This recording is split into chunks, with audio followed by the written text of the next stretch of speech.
La carta de Judas, o más precisamente Judá, de acuerdo con la pronunciación de su nombre tanto en griego como en hebreo. Judá era uno de los 4 hermanos de Jesús que se mencionan en los Evangelios. Ninguno de los hermanos siguió a Jesús como el Mesías antes de su muerte, pero después lo vieron resucitado y se convirtieron en sus discípulos. Todos estos hermanos de Jesús eventualmente se hicieron líderes en las primeras comunidades de judíos cristianos. Judá era conocido como un maestro, viajero y misionero, y esto nos provee el trasfondo para entender el propósito de esta carta. No sabemos a qué comunidad de iglesia en específico la escribió, pero lo más probable es que estuviera compuesta en su mayoría de judíos mesiánicos. Su estilo de escritura asume un profundo conocimiento de las escrituras hebreas del Antiguo Testamento, como también de otra literatura judía popular. Judas se ha enterado de una crisis que enfrenta esta iglesia, y esto nos ayuda a entender el diseño de la carta. Empieza con un cargo inicial, seguido por una larga advertencia y acusación contra los líderes corruptos que han influenciado a esta iglesia. Y luego, Judá cierra completando el encargo de lo que esta iglesia debe hacer. Judá comienza pidiendo a esta iglesia que luche por la verdadera fe cristiana. Él dice que su plan había sido escribir una obra más larga que explorara nuestra salvación compartida a través del Mesías. Pero ese proyecto, dice él, se retrasó cuando escuchó las noticias urgentes acerca de esta iglesia. Y así, él escribió esta profunda pero muy breve carta. Judá no empieza hablando de cómo ellos deben luchar por la fe.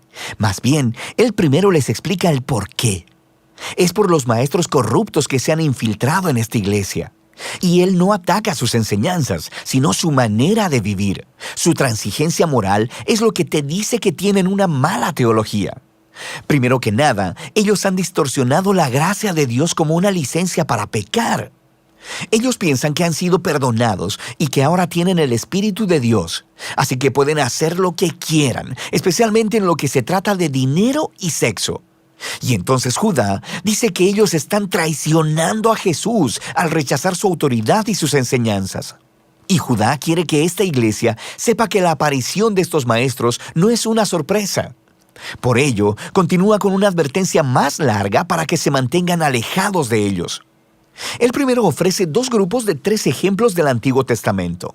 El primer trío es acerca de personas rebeldes, quienes en el pasado recibieron justicia divina.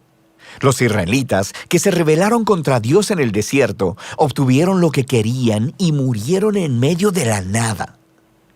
Él después habla de una historia acerca de ángeles que están aprisionados por su rebelión hasta que se enfrentan a la justicia de Dios. Él se está refiriendo a la interpretación de la historia en Génesis 6, ofrecida en la popular obra judía llamada Primera de Enoc, donde los hijos de Dios se interpretan como ángeles que se rebelaron contra Dios, tuvieron sexo con mujeres y fueron juzgados por ello. Judá enlaza esta historia a su tercer ejemplo sobre la ruina de Sodoma y Gomorra en Génesis, donde hombres violentos intentaron tener sexo con ángeles enviados por Dios en forma de humanos. Ambas historias son acerca de la rebelión contra el orden de Dios que llevó a la inmoralidad sexual, y es precisamente de esto que los falsos maestros son culpables. Después de esto, Judá ofrece un ejemplo adicional de un popular texto judío llamado el Testamento de Moisés. Al igual que Enoc, este no era parte de las escrituras del Antiguo Testamento, sino que era un recuento creativo de los últimos días y palabras de Moisés, basado en Deuteronomio. En la sección que Judá cita, Moisés ha muerto y hay un ángel bueno, Miguel, que está refutando las acusaciones del diablo contra Moisés, pero decide dejarle la decisión final a Dios. Ahora, estas historias podrían parecerte un poco extrañas, pero para las personas que fueron criadas con esta literatura, las advertencias de Judas tienen mucho sentido. El comportamiento de estos líderes corruptos tiene raíces antiguas. Rebelión contra la autoridad de Dios, inmoralidad sexual, rechazo a los mensajeros de Dios. Y esto se conecta con el segundo trío de ejemplos. Se trata acerca de rebeldes que corrompieron a otras personas. Caín mató a su hermano, pero luego se fue a construir una ciudad donde reinó la violencia. Balán el hechicero no pudo maldecir a Israel, así que lo sedujo a la idolatría y a corrupción moral. Y luego Coré, el levita, quien dirigió una rebelión contra Moisés que terminó en desastre para otras personas. Judá concluye con un segundo trío, con una avalancha de imágenes del Antiguo Testamento para describir a los falsos maestros. Ellos son como los pastores egoístas de Ezequiel, o como las nubes sin agua de Proverbios, o como las furiosas olas de Isaías. Su ensimismamiento traiciona su reclamo de ser seguidores de Jesús y crean caos a donde quiera que van. Judá concluye su advertencia citando otras dos advertencias, una antigua y otra reciente. La primera viene otra vez del popular libro de Primera de Enoc, que decía contener las visiones del antiguo personaje de Enoc en el libro de Génesis.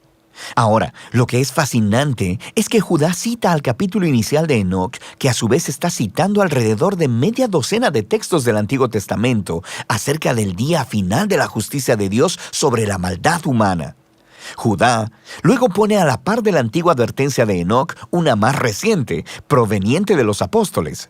Pedro, Juan, Pablo, todos predijeron que falsos maestros se levantarían y distorsionarían las buenas nuevas acerca de Jesús. Y ellos mismos se estaban haciendo eco de la temprana advertencia de Jesús acerca de esto mismo. Así que esta iglesia ya no necesita convencimiento. Deben lidiar con estos falsos maestros. Por lo que Judá continúa hacia el encargo final. Él toma su línea inicial acerca de luchar por la fe y desarrolla cómo lograrlo mediante un genial grupo de metáforas. Él describe a la comunidad de Jesús como el nuevo templo de Dios, así que ellos deben construir sus vidas sobre el fundamento de la santísima fe que se refiere al mensaje central de buenas nuevas sobre la vida, muerte y resurrección de Jesús por nuestros pecados. Sobre ese fundamento, la iglesia debe edificarse a sí misma, mediante la dedicación a la oración y consagrarse al amor de Dios a través de la obediencia. Y la integridad de este edificio se mantendrá al estar alertas al regreso de Jesús, cuando traerá su justicia y misericordia. Y al hacer esto, se ayudarán unos a otros en permanecer fieles a Jesús.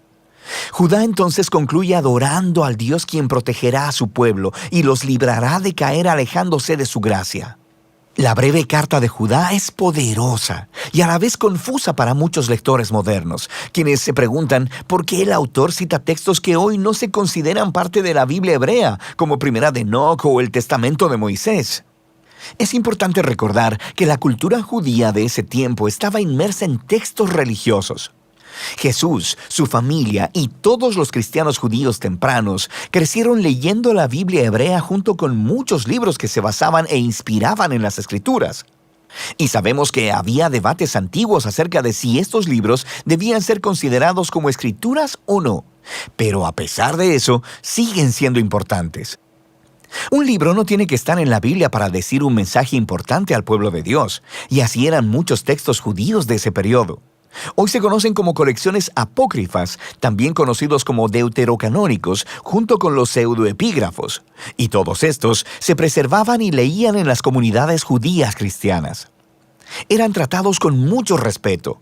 Esto no significa que hubieran sido seleccionados como parte de la Biblia hebrea, pero sí son parte de la tradición bíblica. Y así Judá, que conocía a sus lectores, sabía que ellos valorarían las palabras de Primera de Enoc y las usó para comunicar su mensaje, que es este. La gracia de Dios a través de Jesús demanda una respuesta de toda la vida, no solo a sentir intelectualmente.